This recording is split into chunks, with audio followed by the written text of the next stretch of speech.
Hello everyone, it's Seth, probably better known as Saffron Olive, and we're back here today with another edition of Budget Magic. And this week we have a super sweet one. So I have been trying to build a Thopter Spy Network deck in Standard for months now. And I keep running into some problems, but I think I finally got it figured out, and this deck has just been killing it this week. It is super fun to play, it is really powerful, and I'm just really excited for it. As you can see, 80 bucks in paper, 54 ticks online, so not the most budget, but honestly, most of that is Hangerback Walker, and we'll talk more about Hangerback as we go through the list. Anyway, let's talk about the payoff. So, obviously, our deck is restricted to playing cards that make artifacts. Why are we going through all this work to only play artifact cards? Well, there are two reasons. First off, Ghost Fireblade. The card is just bonkers when it's 1 mana to cast, 1 mana to equip to a colorless creature, and a creature gets +2/+2. It is just so aggressive, so powerful, and it is a reason to have colorless creatures in your deck. But the reason I built this deck in the first place is Thopter Spy Network. So it's a 4 mana blue enchantment. At the beginning of our upkeep, if we control an artifact, we get a 1/1 colorless Thopter artifact creature with flying. And then whenever one or more artifact creatures deals combat damage to a player, we get to draw a card. So it is a little bit like Bident of Thassa, and it's a little bit like an expensive Bitter Blossom, where we don't lose life.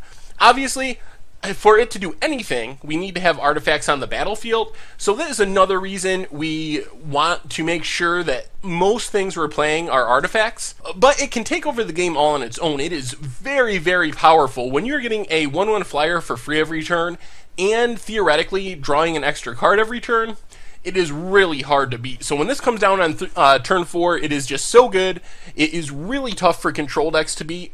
And even against like mid-range and aggro decks, just having a 1/1 blocker every turn is a really big deal. So these are the payoff cards. This is why we are warping our deck so much towards artifacts. Creature-wise, we have 4 Hangerback Walkers. So Hangerback Walker, I tried to build this deck. I really, really tried to build this deck. I even played some matches with it without Hangerback Walker for the sake of the budget. Hangerback Walker is basically half of the deck's budget in paper, at about 40 of the $80 is Hangerback Walker, and on Magic Online, the rest of the deck is like 15 ticks or something, but Hangerback is 40. But I tried it, and I just couldn't make it work. So finally I broke down, and I said, you know what? Even at 80 bucks and 54 bucks online, it's still not a bad price for the deck. It still fits in under the budget, and I did try my hardest to make it work without Hangerback, but Hangerback is just so necessary.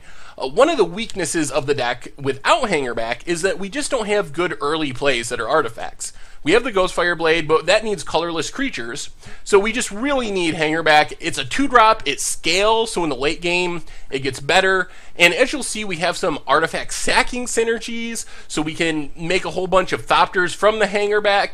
It's just, it does everything we want. Chump blocks twice for 2 mana while we're looking to get our late game plays online. So it is just essential to the deck. I tried my best to play it without it, but you just really need it. Our other 2-drop is Rune Servitor. Pretty janky. It's a 2/2 for 2 artifact creature. And when it dies, each player draws a card. So it's basically just filler. We can put a Ghost Fireblade on it. It triggers our Thopter Spy Network, so it's fine. Each player drawing a card is a little annoying because that's basically card advantage for our opponent. Since we were the ones that cast the Rune Servitor, our opponent's +1 card, and when our Rune Servitor dies, we just get that card back. So that aspect of it's not great, but we just don't have other good options in that slot, so it's the best we got. Pilgrim's Eye, 2 copies. It's 1/1 flyer for 3. It is a Thopter, so it fits the theme of the deck, and when it enters the battlefield, we can search for a basic land, put it in our hand. One of the things you'll see about this deck as we go on, 4 mana is key. Like, we really, really, really need to hit 4 mana. That's where all of our best plays are. So Pilgrim's Eye is a way we can make sure that we have our 4th land. And plus, it's another artifact that triggers Thopter Spy Network, and it's a 1/1 flyer, so it gets in and draws a card with Spy Network as well. And it can wear a Ghost Fireblade pretty fine. As a 3/3 flyer for 3, it's not bad. So those are our early game creatures. Then we get up to, at 3 mana, Thopter Engineer. So 2 in a red, you get a 1/3. When it enters the battlefield, we get a 1/1 colorless artifact Thopter creature token with flying, and artifact creatures we control have haste. This card is so good in the deck. Not only does it give us a hasty artifact token that we can immediately equip up with Ghostfire Blade, but it gives all of our Thopter Spy Network tokens haste. So we can make a token and immediately attack with them to draw the card. And it gives all of our other artifacts haste as well. We can immediately tap our Hangerback Walker to put an extra counter on it. We can attack with the tokens our other creatures are making. It's just really, really powerful in the deck. Basically, we get 2 power and 4 toughness for 3 mana. Not a bad deal. Then we have 2 copies of Pia Karen Nalaar, 4 copies of Whirler Rogue. These are big 4-drops. They're actually relatively similar.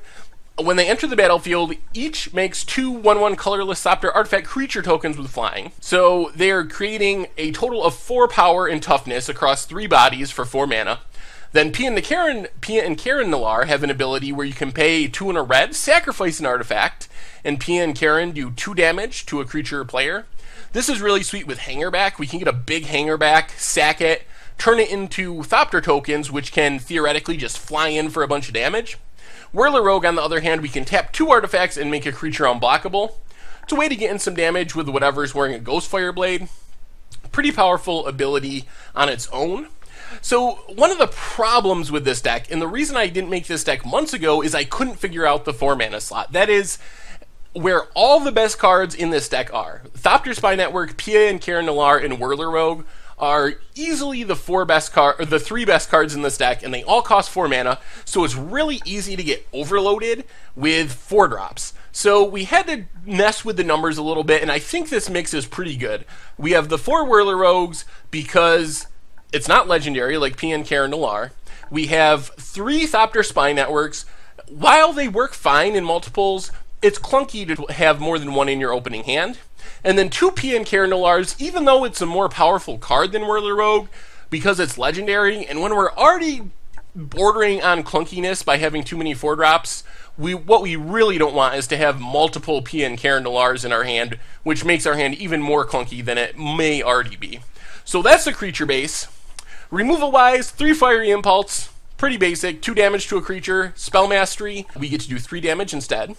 Then we have Reality Shift, which is one of the sweet ones in this deck. One of the problems I was running into is our deck is really, really bad at dealing with certain things. One of those is an animated Gideon. We just get beat down and beat down by Gideon. The same thing with big flyers. While our deck is good at chumping things like Dragonlord Ojutai, we're not very good at just killing them. So a Reality Shift provides an answer for things like that, and I think it's the best answer in blue or red. Sure, our opponent gets a Manifest, but when we're getting rid of a Gideon for only 2 mana, or getting rid of an Ojutai or a huge Myth Realized for only 2 mana, it's worth giving our opponent a 2/2, which is normally just a 2/2 and doesn't do anything more. Then 1 Gurapur Ether Grid. I may or may not be saying that first word right. This one's sweet. A funny story about this deck, what started me down the path to building it is I wanted to build a combo deck around Molten Nursery, which is another 3 mana red enchantment that deals damage whenever you cast a colorless spell, and the Ether Grid here, where we can tap 2 artifacts to deal 1 damage to a creature or player. So the idea was we'd play all of the 0 and 1 and 2 mana artifacts.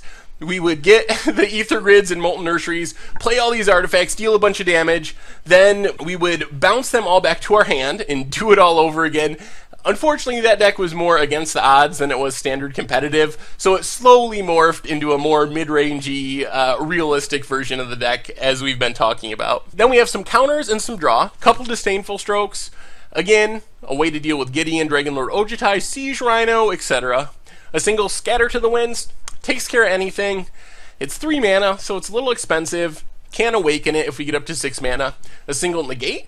And then we have 1 copy of Artificer's Epiphany. This is a card I started off with 4 in the deck because it seemed really sweet as an instant speed, draw 2 for only 3 mana, since we would pretty much always have an artifact. And I just slowly kept cutting it for more impactful cards. Mana-wise, 2 Foundry of the Consuls.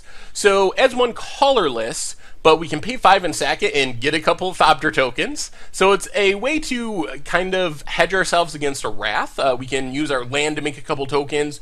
We can sometimes give those tokens haste with our Thopter Engineer and get in some surprise damage. We can sack it at the end of our opponent's turn if we don't have any artifacts to make sure we trigger our Thopter Spy Network. So it does a lot of cool things in the deck. 3 Evolving Wilds. Basically an enter the battlefield tap duel, more or less. We have 5 basic islands and 5 basic mountains, so we can search out whatever color we need. We do have some weird mana with having double blue and double red on turn 4 for Whirler Rogue and PN Karen Nalar. So Evolving Wilds helps make sure that we are hitting the right mana at the right time. Then 8 budget duels, 4 Swiftwater Cliffs, 4 Shivan Reefs. Anyway, sideboard, 2 Dispels, 1 Disdainful Stroke, 2 Negates, 1 Scatter to the Winds, so we can kind of mix and match our counter spells based on the matchup. Sometimes we want more Negates and not the Disdainful Strokes, sometimes we want the Scatter to the Winds, other times we want the Dispels, so we can kind of just move things in and out based on what our opponent's doing. Then we have the same thing with Burn Spells, another Fiery Impulse, another Rending Volley, 2 Roast, 3 Wild Slash, so again, we can, against a deck like a Tarka Red, we can take out things that are more expensive, bring in more Wild Slashes. If we're playing against Abzan mid-range and we're worried about Anafenza and Siege Rhino, we can bring in Rending Volley and Roast, and so forth. Just another way to kind of find the right mix based on the matchup, let us customize our deck a bit. And then a single Encase in Ice, another way to deal with Siege Rhinos, mostly, but also Anafenza, any big green or red creature. Also hits dragons too, so it's worth noting, a Dragon Lord, a Tarka or something. And then one more, Ether Grid, mostly really good in control matchups. It's a way where we play this on turn 3, and assuming we can get it to resolve, it's really hard for Esper Dragons or something to remove. They have a couple other ends, but that's about it. So over the course of time, we can just ping them a couple damage each turn, and since they can't beat us very quickly, it can usually win us the game. It's also pretty sweet against some token decks. If our opponent's playing Monastery Mentor or Secure the Waste, it's a pretty sweet answer to those tokens they're generating. So that's the deck. As I said, it's been really sweet this week. I've had a ton of fun playing it. I'm just really excited because, like I said, I've been trying to make it work for a while, and I think I finally got it to a playable state where it's actually pretty powerful. So you'll see it in the videos and can judge for yourselves, but I definitely recommend it. If you enjoy playing artifacts, it has, I mean, it's a hard deck to classify. We have a lot of everything going on. We are kind of, I guess the best thing to call it is a mid-range deck, because our best cards are those 4 mana spells we were talking about, but we have answers to a lot of situations with our counter spells. We got a little bit of removal, and we just have some powerful things, like PN Karen Nalar, Hangerback Walker, Thopter Spy Network. Those are just really powerful cards. So I've been pretty impressed with it. I think it can definitely win some games at real tournaments, and I think it can definitely crush it at Magic Online, so, or at a FNM level event. Anyway, thank you all for watching. Make sure to check out the website, mtggoldfish.com. That's where you'll find the article for this budget magic. Tons of other articles and great content by myself and other people. Decks, prices, metagame strategy, pretty much everything and anything you could want related to Magic the Gathering. And if you enjoyed the video, make sure to click the subscribe button. It's going to pop up on the screen so you can stay up to date on all the latest and greatest in video content from mtggoldfish.com. Again, thank you all for watching. I hope you enjoy the Blue-Red Thopter videos in Standard, and I will talk to you soon.